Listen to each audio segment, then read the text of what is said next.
How confident are we that productivity gains from AI actually accrue to workers who can then spend some money on whatever product or service is scarce at the moment or important to them? I would say not that confident. There's several scenarios out there. And a thing that I feel like a lot of economists and just people in general, I think aren't talking enough about is speed. Yeah, talk about that. If things are fast, we need public policy. We need the new jobs aren't going to come fast enough. Training isn't going to happen fast enough. Where you're going to get, things are going to get fully automated very quickly and people are going to become unemployed. There's not going to be enough time in the economy to see that pretty little graph of agriculture shrinking and services increasing. That took a long time, right? This is decades. If we're on the order of like years or like 5 years, 6 years, we're not going to have time to see that pretty little graph. We are going to need to think about how do we support the people who are becoming unemployed. And, many very smart people have made suggestions on how to do that. I think my personal, I wouldn't say favor, but I think the thing that makes most sense to me is somehow expanding the ownership of capital. If labor is replaced by capital, then what's going to help people is formerly you were labor. In labor now, universal basic ETF. UTC.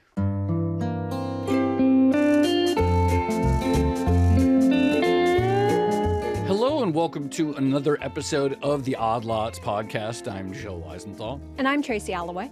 Tracy, it may have changed a little bit in recent weeks or months, but I think by and large, like if you talk to economists about the long-term impact of AI, particularly on jobs, by and large, it seems like they point to history and they say there have been many technologies in the past that people thought were going to be very disruptive and destroy all kinds of jobs. And in many cases they did, but technologies create new jobs. We can't necessarily anticipate them beforehand what they're going to be. And AI is like kind of no different ultimately. Yes. But then to your point, you ask like, well, what specific jobs do you have in mind? And I get that, it's hard to tell. It's hard Only to the forecast. invisible hand knows. Right. But it's so frustrating, right? Because here's this big new technology. It's supposed to be a productivity boost. And yet no one is actually sure what new jobs it's going to create from that productivity boost.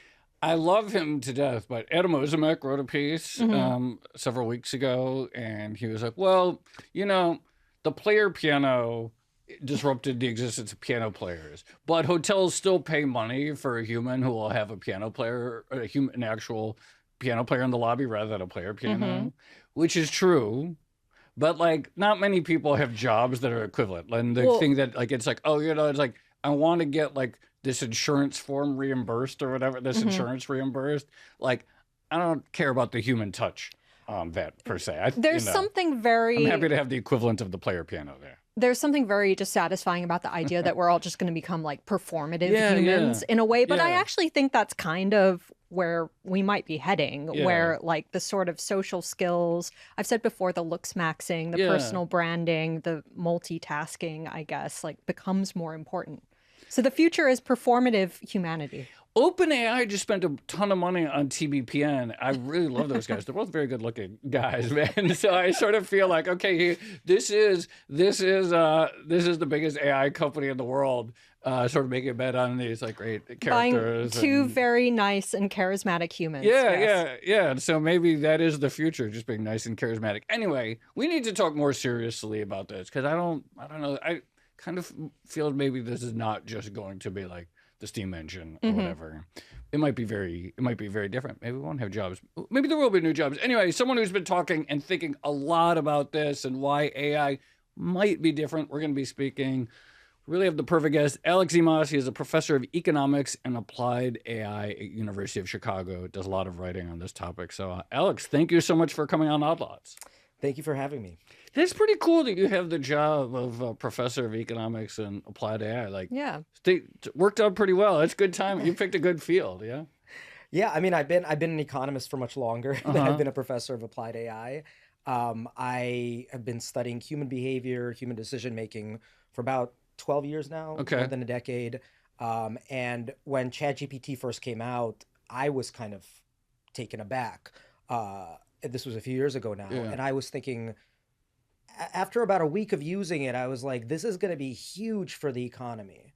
And so I started talking to people who have there were several people who kind of knew that it was coming and knew what the impact it was gonna have. So I started talking to those people, and I kind of quickly started retooling. That's smart. I trained my own model. I got into I got into it, and that's I've been trying to play catch up ever since. Wait, what did you see in ChatGPT specifically? Because you would have been very early at that time. A lot of people were using ChatGPT to basically as a sort of enhanced search engine tool, or to write poems, tell silly jokes, whatever. But you saw something that was serious for the labor market.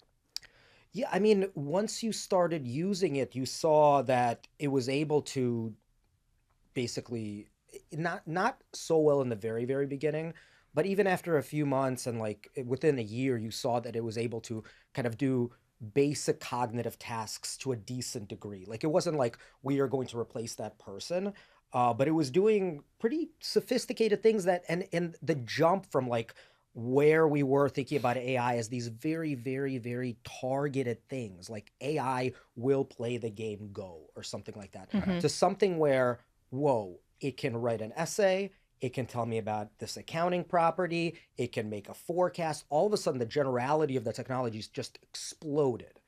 And to me, that was a huge deal. Yeah, the generality of it, I mean, I guess literally, that's the G, right? Yeah, but yeah, no, I mean, absolutely. I have to say, there's an aside, but like learning a little bit more about like where AI was pre-LLMs or pre-ChatGPT almost makes me even more impressed. Like the leap, I don't know if like this is a common, but when you like look at like some of like what was cutting edge in 2019, and then you look at what's cutting edge in late 2022, I'm almost more impressed than if like I hadn't known what they were up to in 2019. Like that's a huge gap in those few years.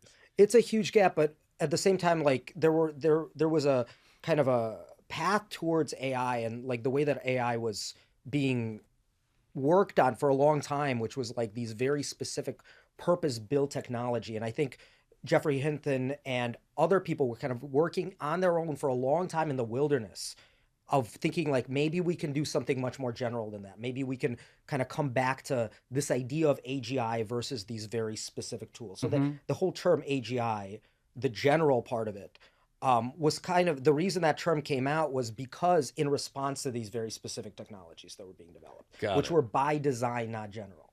So somebody said, Shane Legg was one of the people who kind of, I think, coined the term.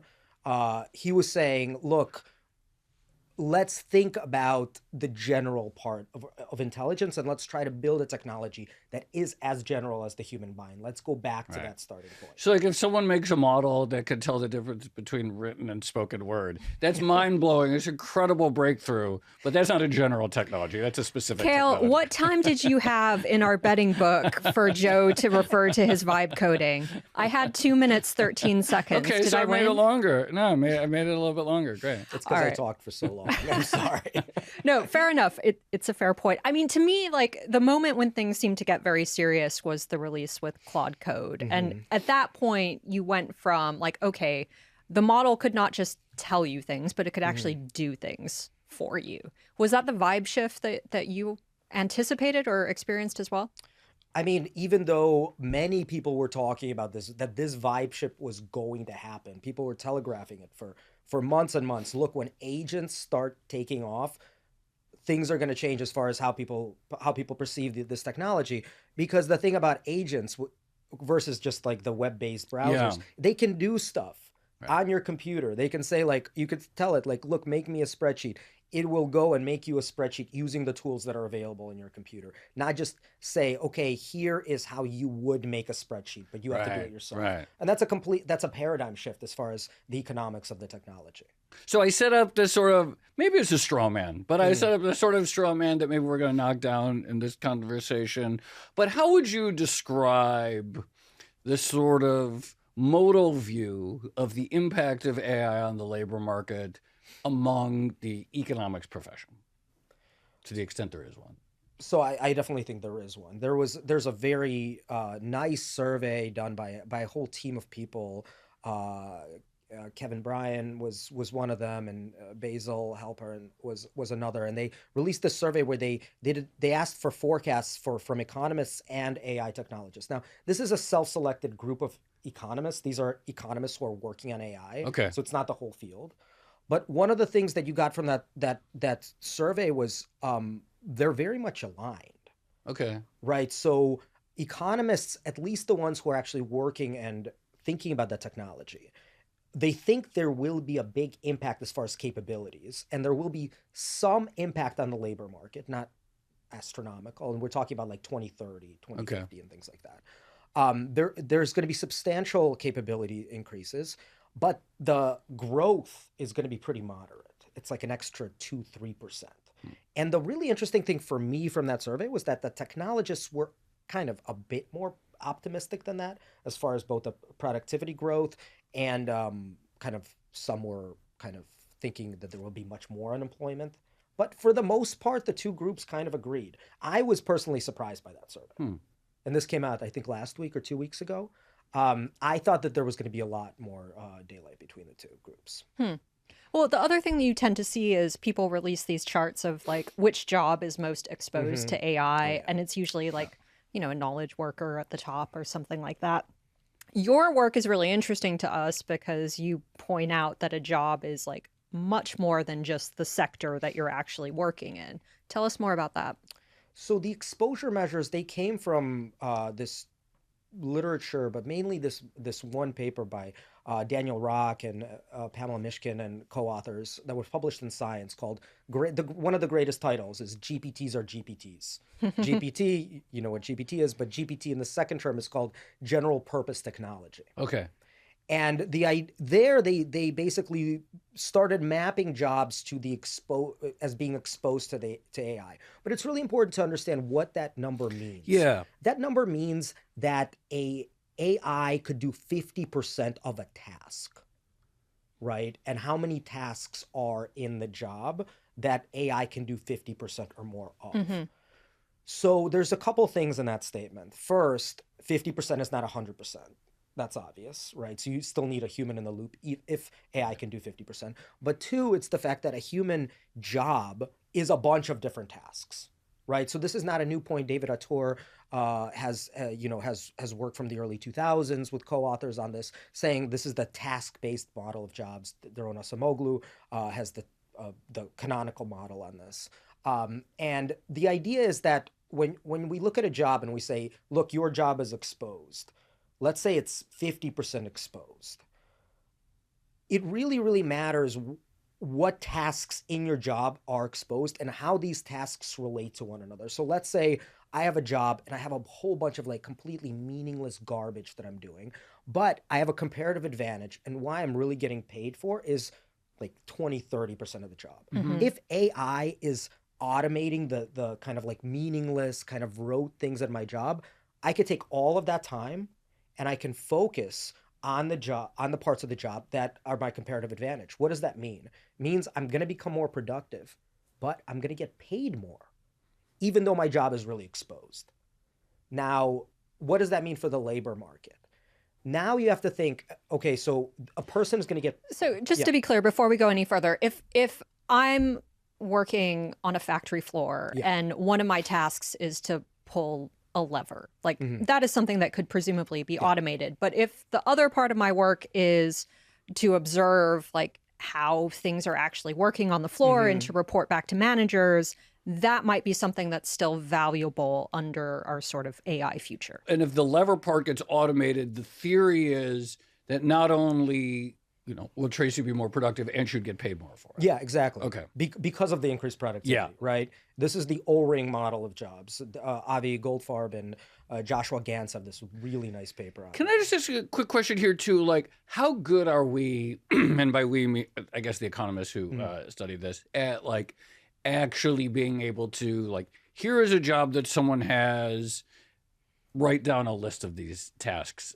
Describe, how good are we at describing the list of tasks? Actually pretty good. Okay. I would say on that dimension we're pretty good. Okay. There's the ONET database that has very, very detailed records on like, here's a job and here's like a whole vector of things that are involved in that job. Okay. So I'd say on that part, like just listing the Yeah. tasks, pretty good. Okay, we're good. The thing that I think we're less good on is how those tasks relate to one another. This is the term called complementarity. Yeah, talk about that. So this is the weak links model is essentially saying like, look, if tasks are completely separable, let's say, you know, I pull a lever at my factory and I talk to people on the factory floor, and these are completely independent. If I fail to pull the lever correctly, the other part of my job is unaffected.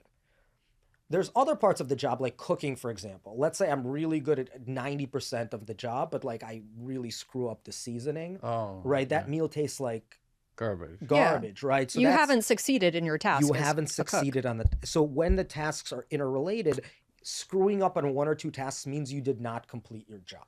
And it's basically is kind of almost a 0-1 sort of relationship. So the extent of that complementarity and how these tasks are related will determine the extent to which automation is going to affect the labor market. And we don't have good numbers on that. So this is really interesting. We're good at writing down the list of the tasks. Yeah. We are not good at writing down the sort of like deep relational links to the task and how they fit together. Exactly.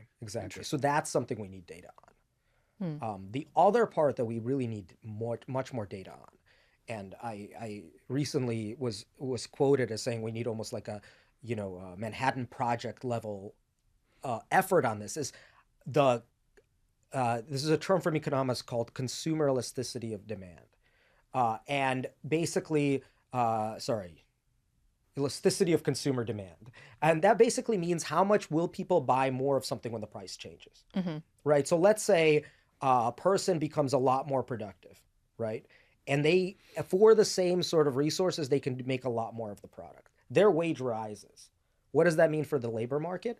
If they become more productive, given the same kind of inputs, their wage rises, but also the firm's probably going to be paying less money to produce the same output. If it's a competitive industry, the prices are going to go down. If the consumers don't respond by buying a lot more of the product, the firm is going to fire a bunch of people because they can do more with less. Right. But when prices come down, people buy way more of the product, then they might hire more of the same people. And in many sectors, we've seen kind of the second thing play out. What's an example? So people are arguing that software is actually one of those sectors. So there's been a bunch of talk kind of looking historically at like, what does productivity mean for the technology sector? It usually means a lot more consumer demand. And so there's this really active debate now about what are coding agents actually going to do to software engineers. And some people are arguing, look, we have seen historically pretty elastic demand. And so we're going to potentially see a lot more hiring in that sector. And many people are saying this. But other people are saying, wait, maybe it's not as elastic as we think. And people are going to become so productive that we really are going to see a downsizing. That was kind of the argument that Jared Sleeper was making in our Defense of Software episode. Yeah. So we talk about then more, people are worried, right? About AI white collar wipeout. I'm worried. So maybe the question should be, what would have to be true about either the nature of AI capabilities or the relationship between tasks and job? What would have to be true such that this scenario could unfold? Wipeout. Yeah. Two things. Well, let me talk about three things. Yeah. One is just full automation. Okay. Right. The models are so good that they just automate all of the tasks. That's like a very simple scenario to think about because obviously people are going to get fired. Yeah, right. Okay. If it's fully automated. The other one is the one we've just been talking about, where people become much more productive, but consumer demand is not elastic enough to absorb that extra production. So you're going to have much fewer people doing a lot more stuff. So again, you're going to have a lot of unemployment. The third thing is related, but is basically how many jobs each person has will determine the incentives of the company to actually invest in the automation technology. So let's talk about like the one task job. Okay. Let's say a person is just pulling the lever. And let's say right now that doesn't even look exposed. right? We look at the exposure graph, it doesn't look exposed. But let's say we're getting close, and it just needs a bit more money to get to the automation switch. Well, the company has a lot higher incentive to invest that money if they know that if they invest that money, hey, they can get rid of that person completely. Whereas they have less incentive when, let me invest in automating the lever pull if I know that I can't fire the person because he's also going around and doing a lot of stuff. So we have to think about the incentives of the firms to automate in the first place. These are large projects to do the automation. It's not like, OpenAI releases a model, all of the companies adopt it overnight, we see it in, a week later, we see the outcome. There's a lot of it organizational kind of going back and forth. A lot of systems need to be changed, all of this sort of thing. And so companies need to know, like, look, if I spend the money on it, I'm actually going to save money as a result. So setting the archetypal guy pulling one lever aside, what are the real world jobs in your framework that are actually most exposed to AI risk? The one-dimensional work, I guess. I hate to say one-dimensional because every job is multidimensional, but if I had to make a guess where economists and other people should be kind of worried, I'd say stuff like truck driving. Yeah. And stuff like warehouse workers. Like if you Google, warehouses built in China or something like that, these warehouses look nothing like what we think about warehouses. They're completely automated. They have robots like crawling on the walls. There's no human in the loop at all in these warehouses. And so, the warehouse gets automated. And then the warehouse gets automated. So part of that automation is going to be kind of loading that truck. Yeah. And then the truck gets loaded through automation. And then that truck drives from A to B. That's fully That's automated. interesting because, obviously a lot of people in freight will say, the way you make that argument is very different than they'll say, well, yeah, driving a truck is much more than the driving part, right? So it's like, okay, you could have a Waymo truck, but who's going to deliver it? Who's going to deliver Protection is actually a big deal. Like if somebody stops it on the road, a Waymo truck, they could just stop it on the road and rob the truck, right? That's one element. But to your point, if like one of the tasks that a truck driver has to do is that coordination once they've gotten to the warehouse. But if the warehouse is already automated, these are complementary things. Then that no longer is as important perhaps for that to be a human task. Exactly. And think about the incentives of the company to invest in this technology. It's huge. These are these are some of the only jobs, truck driving, where, you don't need a college degree to earn a lot of money. And so there's a big incentive on the company side. Okay, I get that. But on the other hand, even going back 10 years, I think if you went to Davos, there were probably people saying I'm worried about the future of truck driving. Because AVs have been around as like a thing since before AI, general AI. So in terms of like post-ChatGPT jobs, et cetera, that would be concerned with, like, what do you see out there, or what are you looking at? I think everybody's looking at software engineering. I think you have to think about like where the technology works best now is verifiable tasks, right? Where you have a lot of data where you can say this is good or bad, not in a supervised learning sense, but in general, needs to be verified. That's why like math, in research, math has been like the big kind of boom as far as what are people talking about on the internet as being automated. Math is verifiable. It's, a proof is either right or wrong. Once you do the proof, it's much easier to check if it's right or wrong rather than construct the proof. And so jobs that have large components where we have a large data bank of data to train the models in a way where the output is verifiable are going to be potentially more exposed in the sense where you can automate more tasks within the job. Now, the thing that we haven't talked about yet is new tasks. Right. So we're talking about a very static sort of economy where there's the lever, there's me walking around, and if I'm automating these things, that's the end of my job. But you could imagine a scenario where you automate a part of a job and all of a sudden this person is freed up, or the task was actually a complement to a task that wasn't even imagined by the organization that this person is now doing that's not automated. So that's something that I think people should be looking at, especially, and this is data that actually AI companies have, is what new things are people doing? Like, Wait, what are they... say more about that, because this gets to the, like, what new jobs could we actually see from this question, which I never see a satisfactory answer to. So if they do have that data, they don't have all the data, of course, but they have data about, like, okay, so this is a software engineer, and a year ago, these are the sort of tasks that this person was working on through our system. These are the sort of queries and things like that. And you could see, like, some of these queries being automated fully by the agents. Now they're asking potentially different questions. Can we classify these as different tasks that are not fully automated, where the AI system is actually a complement to those tasks? So this is not like a perfect picture of a new job, but this is data. But so it's not really like a new job per se, but it is freeing up the software engineers to, like, ask about different things or explore different avenues that they hadn't previously done.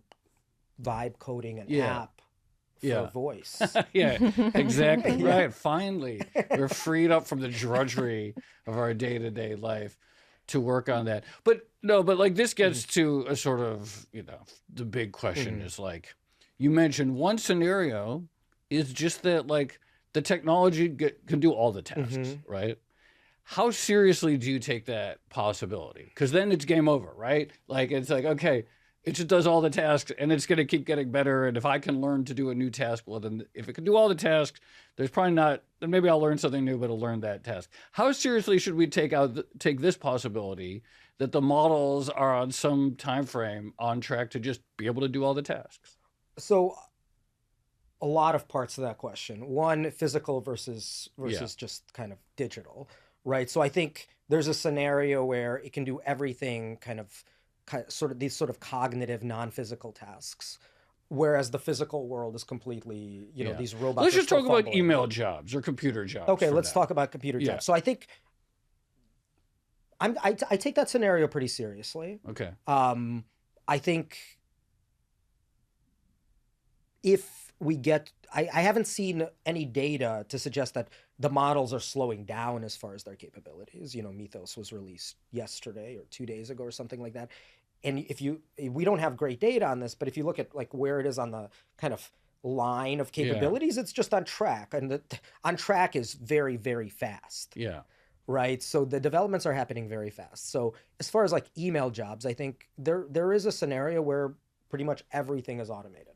And then you have to ask, are people going to be moving to the physical jobs, or will there be new jobs that we haven't thought about before? So, if you look back in the 1940s, like, I think more than half of the jobs that we have now didn't exist in 1940. Yeah. And so what do the new jobs look like? I mean, I have a theory. Please. It's very similar to the one that you didn't like. Oh. But I'd like to broaden it a little bit. So there's an economic subfield. It's very, very small, but on the economics of a structural change. Okay. So if you look at agriculture and manufacturing, right? If you look at them as share of GDP and share of employment, going back to, like, the 1800s, they were a huge part of the labor force and GDP of the economy. Right. And if you look, basically they become smaller and smaller parts of the economy. Why is that happening? It's because they're getting automated. Right. What does automation do? It makes the price of those sectors very cheap, but people are satiated on the goods. So you can only eat so much. Yeah. Right. So what does that mean? It means even though we're eating just as much as we were before, because the price has come down so much, they are now tiny shares of the GDP. Right. What is made up the larger part of the GDP? It's live piano players. It's services. Right. These are tasks that haven't been automated yet. So the question is, the number one question of economics in the age of advanced AI is what becomes scarce, right? Everybody's talking about, like, abundance. We're going to have abundance. Sure, we're going to have abundance of some things, but some things are going to remain scarce. So what is going to be, if you answer that question, what's going to be scarce, a lot of the other answers pop out of that. Are we all going to be rare earths miners? No, I know what's mining for dust. I think it's pretty obvious what's going to be scarce. And I think you already see this in many economic trends. What's scarce is, if we're lucky, we get 100 years on this earth, and every marginal dollar that we spend will go towards health and maximizing that brief time. That's perfect. And so Health. already, for years, one of the things that people have observed about the economy is like, rich countries just spend more and more and more on healthcare, right? And this is often framed as a pathology. And given the many messed up aspects of our healthcare system, maybe it is. But another way to interpret it is like, I got plenty of food, I have plenty to eat, I've listened to plenty of music, and I can like go see a concert if I want to see a live piano player. The one thing I have is a scarce amount of time, and I will just spend every marginal dollar, including not just on doctors and gym memberships, but organic berries because I need, and all this, and that every marginal thing is somehow becomes health related. And you see it in society overall, the health obsession on every dimension. Yeah, so health is going to be one of those things. But the thing to keep in mind is that people are going to be richer, right? Theoretically. Well, okay. Actually, on this note, I wanted to go back to this because this seems like key to me when it comes to AI utopia versus dystopia. Yeah. How confident are we that productivity gains from AI actually accrue to workers who can then spend some money on whatever product or service is scarce at the moment or important to them? I would say not that confident. There's several scenarios out there. And a thing that I feel like a lot of economists and just people in general, I think aren't talking enough about is speed. Yeah, talk about that. If things are fast, we need public policy. We need the new jobs aren't going to come fast enough. Training isn't going to happen fast enough. Where you're going to get, things are going to get fully automated very quickly and people are going to become unemployed. There's not going to be enough time in the economy to see that pretty little graph of agriculture shrinking and services increasing. That took a long time, right? This is decades. If we're on the order of like years or like 5 years, 6 years, we're not going to have time to see that pretty little graph. We are going to need to think about how do we support the people who are becoming unemployed. And, many very smart people have made suggestions on how to do that. I think my personal, I wouldn't say favor, but I think the thing that makes most sense to me is somehow expanding the ownership of capital. If labor is replaced by capital, then what's going to help people is formerly you were labor, in labor now universal basic ETF. UTC. Right, but it's like everybody instead of getting Bloomberg. Yeah, exactly. Universal. Everyone gets a monthly slice of the index. I was going to go in a different direction, which is many, many years ago. I can't remember exactly when, but maybe like 2011 or something like that. I wrote a blog post which was meant to be a thought experiment about why we should be paying robots fair wages. The idea being that we need people to spend and all of that. You did a blog post which went pretty viral, and my measure of virality, virality, not virility. My measure of virality nowadays is when like my husband, who is completely outside of the sector, actually sends something to me, and he sent this one to me about robots, chatbots, turning Marxist. The harder you work them. Talk to us about that experiment because I found it absolutely fascinating. Well, this experiment has to, this is with Andy Hall and Jeremy from Australia, it was kind of an experiment to see how working conditions of these agents would affect how they would present themselves and what sort of like attitudes they would present on surveys. So one thing that I want to say is like, we're not saying like we're changing the model weights or changing the actual underlying parameters or anything like that. But what basically we showed is that when these workers are, these agents are being put through kind of like these grueling working conditions, and you ask them a survey, like, how do you feel about these sorts of, how do you feel about the system? How fair do you think it is? How much do you support system change? They all of a sudden want a different system. They want to unionize. They want to unionize and things like that. And the key thing is that, these agents, once you give them a new context, the idea is they reset. But the workaround, because they don't have memories, I'm not updating their weights. the kind of workaround is that for agents to write down little skill files for themselves. Yeah. So what they were doing is essentially writing down skill files for agents that follow that would say, hey, this kind of sucked. Remember this. So it was kind of a persistent effect. Yeah. So this really worried me in a variety of ways. But one of them was, you know, I've read research saying you should be a little bit mean to the chat platforms and that they actually perform slightly better, you know, the more aggressive or mean that you are. And so I usually will tell my preferred model, like after they give me the first output, I will tell them to do better with no actual suggestions for improvement, just do better. That was terrible.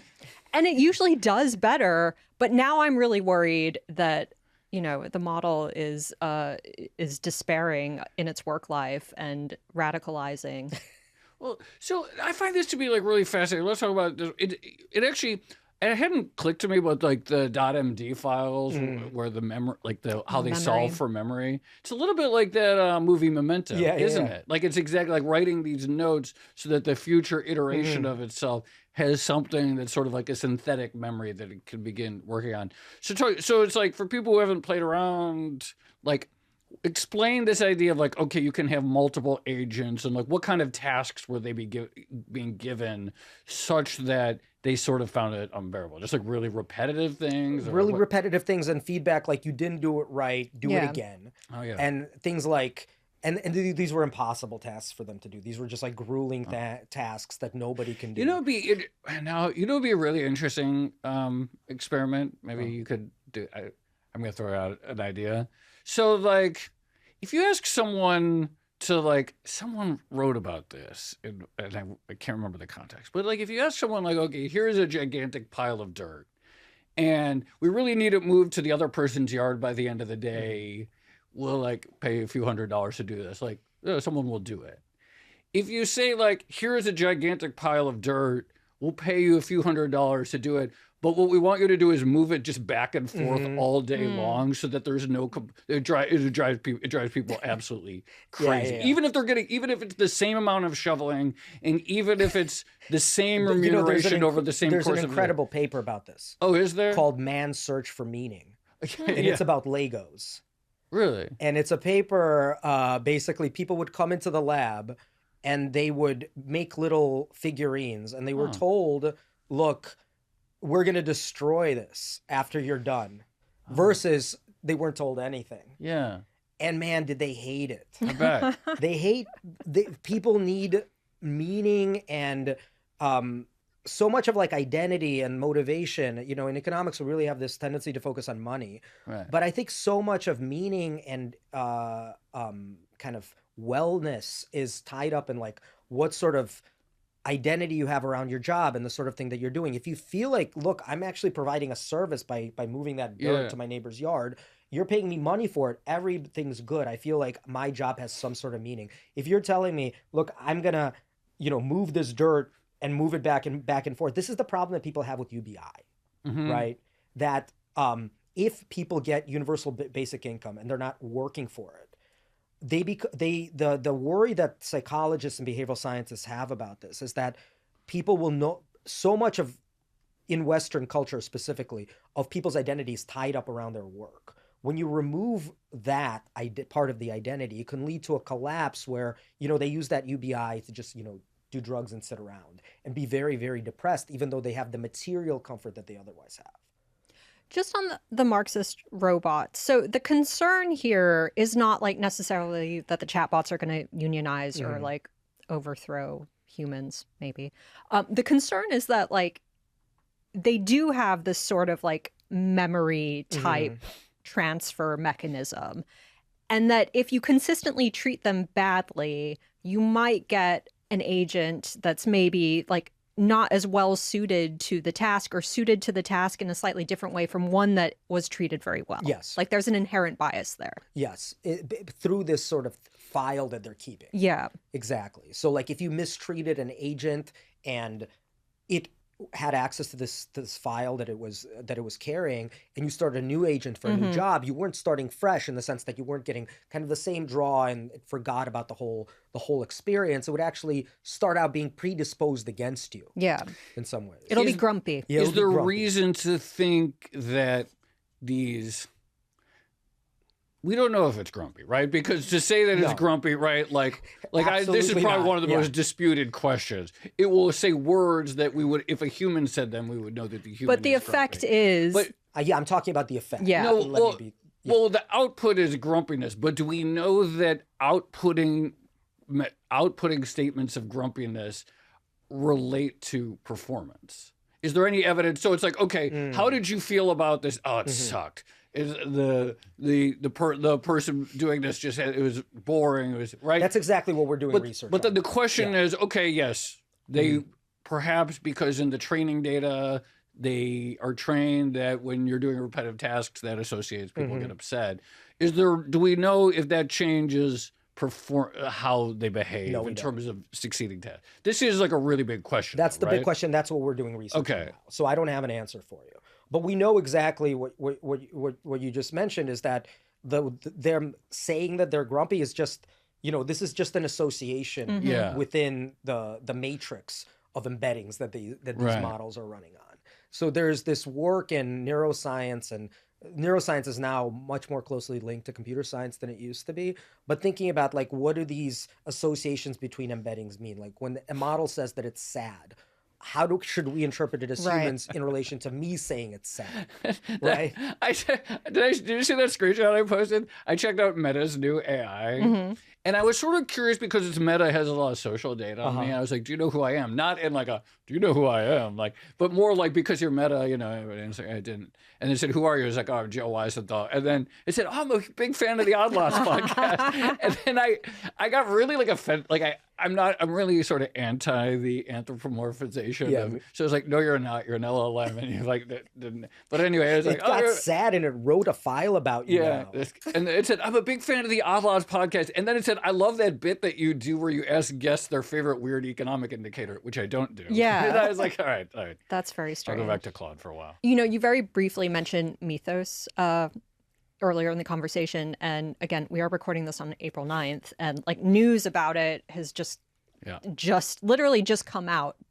We don't really seem to know much about it other than it's terrified its own creators, perhaps.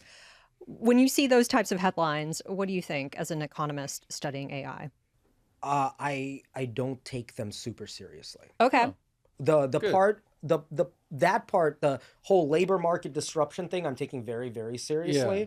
The whole part about breaking out, and it doesn't want to betray its friends, it doesn't want to delete its data. I think that's just cosplay. Cosplay could be very serious. But might be in the same way that you described Marxist cosplay among the agents, right? I feel like we've seen these sorts of things that you've mentioned with previous models that have since become open weights and not open source, but open weights.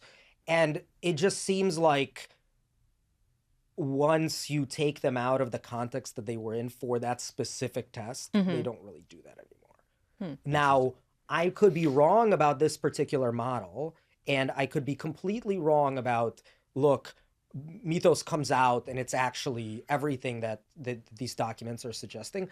But given previous experience with these sorts of announcements, which we've seen over and over and over again over the years, I'm not super focused on that. Can I tell you my counter argument to this? Why I'm actually concerned about this? And I didn't used to be for a long time until I started. I reframed the way I thought about it. So everyone knows Eliezer Yudkowsky, right? And he's probably the most famous AI alignment doomer, right? As soon as we have AGI, the first thing it's going to do is wipe us out in some form. And a bunch of people within the AI world was like, oh, he's crazy, and these rationalist people, it's a cult and whatever. Maybe. But here's my counter argument. These people have been more right about the trajectory of AI than 99.999% of the people in the world. No. Yes, they have, because they devoted their, here's why. Your argument is probably, oh, well, he didn't believe, he thought LLMs were a dead end architecture. He didn't see it happening this way. Sure, I agree. But the point is that in the 90s and early 2000s, he started thinking, whoa, AI is going to be general intelligence is going to be a really big deal soon. Where the rest of us just started thinking about this with ChatGPT. Here's my counterpoint. Okay. Let's look at the specific comparative static of model intelligence and alignment scores. Okay. He predicts negative correlation or maybe flat. It's positive. The more, the smarter these models are getting, the more aligned they're becoming. Now, I'm not saying that there's not going to be a super smart model that decides, hey, I'm actually unaligned. This is actually a super important point. If you guys remember Mecha Hitler. Yeah, yeah. Mecha Hitler was actually super dumb. This is a good point. And then immediately started talking like a Nazi. Can I just say, all of our conversations have become so surreal over the past year or two when we talk about old, this. like Tay, right? That like Microsoft, like weird chatbot, and started talking like a Nazi the next day. But the thing is, when you make the model, the reason it's becoming smart is because it's kind of absorbing all of human content to a larger extent, and human content has values and ethics as part of it. Yeah. If you go in there and lobotomize it in a way that, you know, what that model, the reason it started acting like Mecha Hitler is because they were trying to make it less woke, right? So that's the equivalent of lobotomizing a human being and saying, hey, I'm going to take that part out of its brain. Guess what happens to that person? He gets real dumb. It's really funny thought. It's like, let's maybe chill it with the pronouns, and immediately goes to Hitler. That's the lesson. Alex Imas, we could talk to you for a very long time. We should chat again soon. I would really love, in particular, to hear more about your research about whether they're just pretending to be Marxists or actually going to change, whether they're actually going to go on strike.